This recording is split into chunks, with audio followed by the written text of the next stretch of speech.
এবার একটা গুরুত্বপূর্ণ আপডেট আপনাদেরকে দিই। শেখ হাসিনা তিনি কি বাংলাদেশে ফিরছেন, দেশে ফিরছেন শেখ হাসিনা? কথা বলছি তার কারণ একটা জল্পনা উস্কে দিয়েছেন আওয়ামী লীগ নেতা। কি বলেছেন তিনি বলেছেন সম্ভাবনার কথা, মার্চের আগেই দেশে ফিরতে পারেন শেখ হাসিনা। শুনবো আগে বক্তব্য। আগামী 1 মাসের মধ্যেই একটি পরিবর্তন হতে যাচ্ছে এবং এই বিষয়টা নিশ্চিত বঙ্গবন্ধু কন্যা জয়ন্তী শেখ হাসিনা ইনশাআল্লাহ মার্চ মাসের পূর্বেই বাংলাদেশে আসবে।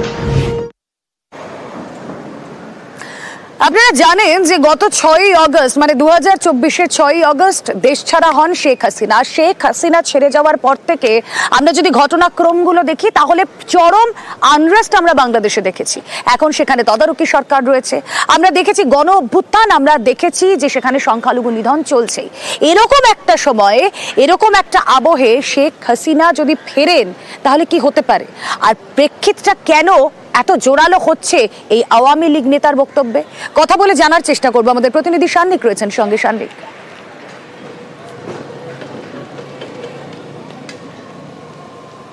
যিনি কথাটা বলছেন তিনি আওয়ামী লীগের সাংগঠনিক সম্পাদক এবং শফিউল আলম চৌধুরী নাদিম। তার এই বক্তব্যে যখন তিনি বলছেন মার্চের আগেই দেশে ফিরতে পারেন হাসিনা, এটা অবশ্যই ওই দেশের মানুষের একাংশের আপাতত মনে হওয়া স্বাভাবিক। কেননা আওয়ামী লীগের যারা কর্মী সমর্থক রয়েছেন তাদের আবার পুনরুজ্জীবিত করতে এই ধরনের ভোকাল টনিক দেয়া হচ্ছে, নাকি আন্তর্জাতিক মহলের একটা বড় হাত রয়েছে এর পেছনে, সেই নিয়ে কিন্তু জল্পনা ইতিমধ্যেই বাড়ছে। কেননা এই মুহূর্তে যা পরিস্থিতি বাংলাদেশের, তুমি যে কথা বলছিলে যে তদারকি সরকার দায়িত্ব নেওয়ার পর থেকেই আমরা দেখেছি বাংলাদেশে কিন্তু অশান্তি কোনো জায়গায় থামেনি, বরং যে যে জায়গাতে সংখ্যালঘু আগে যারা অনেকটা নিশ্চিন্তে ছিলেন, মাঝে মধ্যে এক একটা খবর আসতো বিভিন্ন সংখ্যালঘুদের উপর আক্রমণে, সেইখানে কিন্তু এখন তুলনামূলক সেই সংখ্যাটা অনেক বেড়েছে। সেই জায়গায় দাঁড়িয়ে এই ক্ষেত্রে যখন একদিকে আমেরিকাতে ট্রাম্প কিছুদিনের মধ্যেই শপথ গ্রহণ করতে চলেছেন, তার ঠিক আগেই এই আওয়ামী লীগের সাংগঠনিক সম্পাদকের এই রকম একটা হুঁশিয়ারি কার্যত, সেটা কিন্তু অনেকাংশেই তাৎপর্যপূর্ণ বলে আন্তর্জাতিক মহল মনে করছে। রুমেলা, বেশ। আর যিনি হাসিনা দেশে ফিরতে পারেন কথা বলেছেন তিনি আওয়ামী লীগের সাংগঠনিক সম্পাদক শফিউল আলম চৌধুরী নাদিম। তার এই বক্তব্যের পাশাপাশি তিনি আরো বলছেন যে হ্যাঁ, সরকারে থাকাকালীন বেশ কিছু ভুল হয়েছে এবং সে কারণে দেশের মানুষের কাছে ক্ষমা চাইতেও দ্বিধাবোধ নয়। আমরা ক্ষমতায় ছিলাম, আমাদের ভুলভ্রান্তি ছিল, আমরা সেই ভুলভ্রান্তিগুলো অস্বীকার করব না।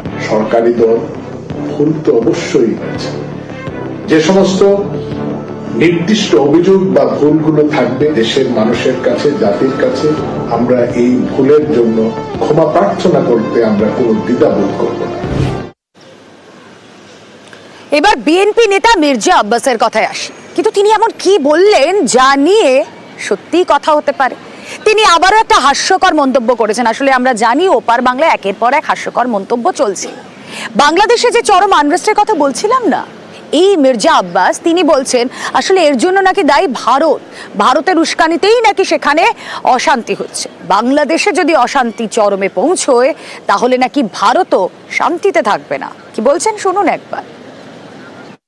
হাসিনা চলে গেছে, একটা সরকারের পতন হয়েছে, চলে গেছে, তোমাদের এত মাথা ব্যথা কেন? তোমাদের কেন এত মাথা ব্যথা আমি তো বুঝতে পারি না। একটা পর একটা গন্ডগোল করাচ্ছে বাংলাদেশে, একটা অস্বস্তিকর অবস্থা সৃষ্টি করছে। এখানে আজকে এখানে আগুন, সেখানে আগুন, তো এই সমস্ত কিন্তু একদিনে এবং একজন করছে না, বিশেষ গোষ্ঠী এই কাজটা করছে এই সরকারকে, এই দেশকে একটা খারাপ অবস্থার দিকে নিয়ে যাওয়ার জন্য। প্রিয় ভাইরা, আমি শুধু ভারতের উদ্দেশ্যে একটি কথাই বলবো, পাশের বাড়িতে আগুন লাগলে কিন্তু নিজের বাড়িও সেফ না। বাংলাদেশে আগুন জ্বালাবেন, নিজেরা শান্তিতে থাকবেন, এটা কিন্তু সম্ভব না, এটা হয় না, ইতিহাস বলে না। সুতরাং একটু সাবধান, বুঝে শুনে চলেন।